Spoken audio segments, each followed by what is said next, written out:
పిల్లలు సాయిరామ్. అమ్మమ్మ మళ్ళీ ఇంకో కథతో మీ ముందుకు వచ్చింది. ఈరోజు కథ ఏంటో తెలుసా? గర్వము పనికిరాదు.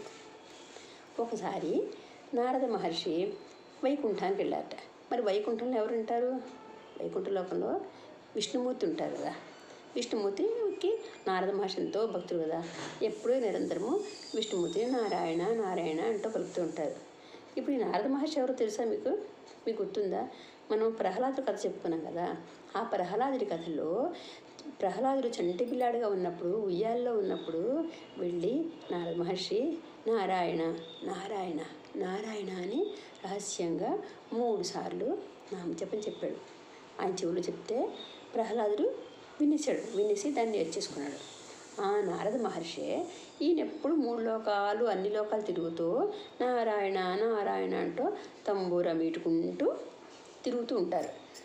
ఒకసారి విష్ణుమూర్తి దగ్గరికి వచ్చి, స్వామి నాకన్నా భక్తుడు ఎవరన్నా ఉన్నారా లోకంలో? నేను ఎప్పుడు మిమ్మల్ని తలుచుకుంటూ ఉంటాను, మిమ్మల్ని మీ నామం పలుకుతూ ఉంటాను నిరంతరంగా. ఇదే పని నాకు ఎప్పుడు తలుచుకుంటూ ఉంటాం కదా. మరి నాకన్నా భక్తులు ఎవరైనా ఉన్నారా అని అడిగాట.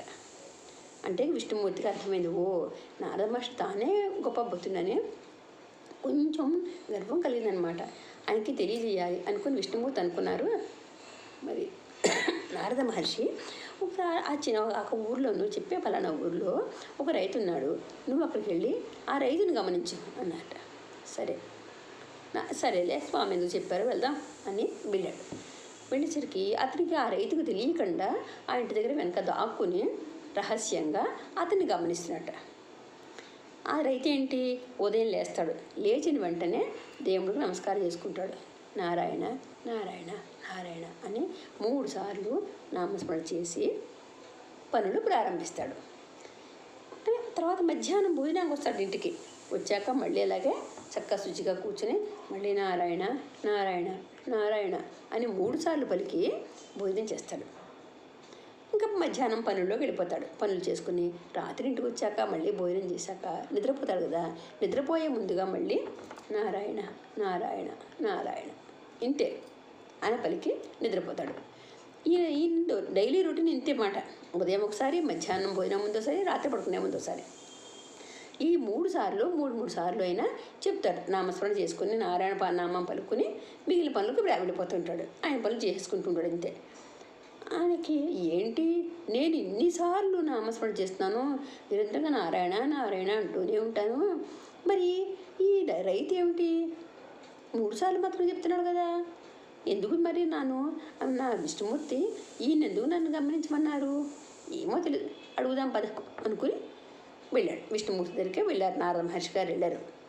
వెళ్ళాకను విష్ణుమూర్తి ఏం చేశారంటే ఇంకా ఏం అడగలేదు, ఏం అడగకుండా వచ్చావా నారదా రా అని కుండలు ఉంటాయి కదా, కుండల్ని నీటితో నింపి ఒక 5 కుండలు ఒకదానిపైన ఒకటి పట్టేలాగంటే ఒకదానికన్నా ఇంకొకటి చిన్నది ఉంటే ఒకదాని మీద పడుతుంది కదా, అలా 5 కుండల్ని నీటితో నింపి నారాయణుడికి తల మీద పెట్టారట. నారద మహర్షికి తల మీద పెట్టారు. తల మీద పెడితే నారద ఈ కుండలు కదలకుండా, వీటిలో నీరు ఒక చుక్క కూడా కింద పడకుండా నువ్వు 3 సార్లు నా చుట్టూ ప్రదక్షిణం చేసిరా అని నారాయణ పలికారు. సరే నారద మహర్షి బయలుదేరి జాగ్రత్తగా దాని మీద కుండల మీద దృష్టి పెట్టుకుని ఏమాత్రం కదలకుండా అడుగులో అడుగు వేసుకుంటూ నీరు చుక్క పడకుండా కింద పడకుండా గమనించుకుంటూ జాగ్రత్తగా 3 సార్లు విష్ణుమూర్తికి ప్రదక్షిణం చేసి వచ్చేసారు. ఎవరు? నారద మహర్షి. వచ్చేసాక స్వామి ప్రదర్శన చేసేసాను స్వామి అన్నట. అవునా, అబ్బో చాలా బాగా చేసావు నారదా, అసలు నీరు ఒక్క చుక్క కూడా నీరు కింద పడకుండా చాలా జాగ్రత్తగా నువ్వు ప్రదక్షిణ చేసి వచ్చేసావు. మరైతే 3 సార్లు ప్రదక్షిణ చేసే సమయంలో నువ్వు నారాయణ నామాన్ని ఎన్నిసార్లు పలికావు అని అడిగారు విష్ణుమూర్తి. అనుకుని నాలుగు ఖర్చుకుని నారద మహర్షి, నిజమే స్వామి, ఈ ధ్యాసలో పడి అసలు నేను నామస్మరణ పలకలేదు, అసలు నామాన్ని పలకలేదు స్వామి. నేను ఈ కుండల్లో నీళ్ళు వలకుండా జాగ్రత్త పడడం కోసం దీని మీద దృష్టి పెట్టాను కానీ నామం పలకలేదు స్వామి, క్షమించండి స్వామి నన్ను అని అన్నట్ట. మరి చూసావా, మరి ఆ రైతు ఎంత పనిలో ఉన్నా, ఎంత బిజీగా ఉన్నా కానీ ఆ 3 సార్లు తప్పనిసరిగా నామాన్ని పలుకుతారు. మరి నువ్వు ఈ ఈ ఇంత ఈ కొంచెం పనికే నువ్వు ఇంట్లో ఉండిపోయి దీని మీద దృష్టి పెట్టి మరి నామాన్ని మర్చిపోయావు కదా, మరి ఎవరు గొప్ప అంటావు అని నారద మహర్షికి వదిలేశారట నారాయణుడు. అందుకని ఎవరు గొప్ప అంటే మనం ఎంతసేపు దేవుని పలుకుతున్నామా లేదా, దేవుడు ఇదే ధ్యాసలో ఉంటామా, అది కాదు కావాల్సింది. మనస్సు పెట్టి దేవుడిని నమ్ముకుని మనం ఎన్నిసార్లు దేవుని పలుకుతున్నామో, నామస్మరణ చేసి నారాయణని ప్రార్థిస్తున్నాము. దేవుడి మీద నమ్మకం ఉండాలి. మనకి భగవంతుడు నన్ను ఆదుకుంటాడు, నాకు ఏం చేస్తాడని నమ్మకం మనకు ఉండాలి అని మనం ప్రార్థించాలి. రోజంతా పలుకుతో కూర్చోమని చెప్పలేదు. మన డ్యూటీ మనం చేసుకోవాలి కదా.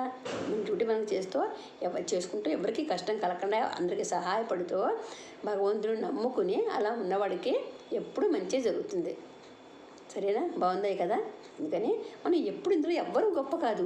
ఇప్పుడు నామని ఎక్కువసేపు నువ్వు పూజలు చేసేసావు, ఎంతసేపు చేసావు, అదే గొప్పతనం కాదు. ఒక్కొక్క మనిషిలోనూ ఒక గొప్పతనం ఉంటుంది. కొందరు సేవలో గొప్పవాళ్ళు అవ్వచ్చు, కొంతమంది పూజల్లో గొప్పవాళ్ళు కావచ్చు, కొంతమంది ఎంతమందికి ధన సహాయం చేసేవాళ్ళు గొప్పవాళ్ళు కావచ్చు. మనం ఎంత చేసాము అనేది కాదు గొప్ప, మనం ఎంత మనస్సు పెట్టి త్యాగభావంతో చేశాము. మనం చేసింది ఇంత చేశాము, నేను ఇంత చేసేస్తున్నాను అని చెప్పకూడదు. అది భగవంతుడు గుర్తించాలి. దేవుడు గుర్తించేది మాత్రమే. ఆ దేవుడే మనకు గుర్తించాలి మనం చేసే పనిని. మనం ఏం చేసినా ఆయనకు తెలుస్తుంది కదా. అందుకని మనం ఇంత చేసాము అందుకని నేనే గొప్పవాడిని అని మనం ఎప్పుడు అనుకోకూడదు. కథ బాగుందా? మళ్ళీ ఇంకో కథతో మీ ముందుకు వస్తాను. సరేనా? సాయిరామ్.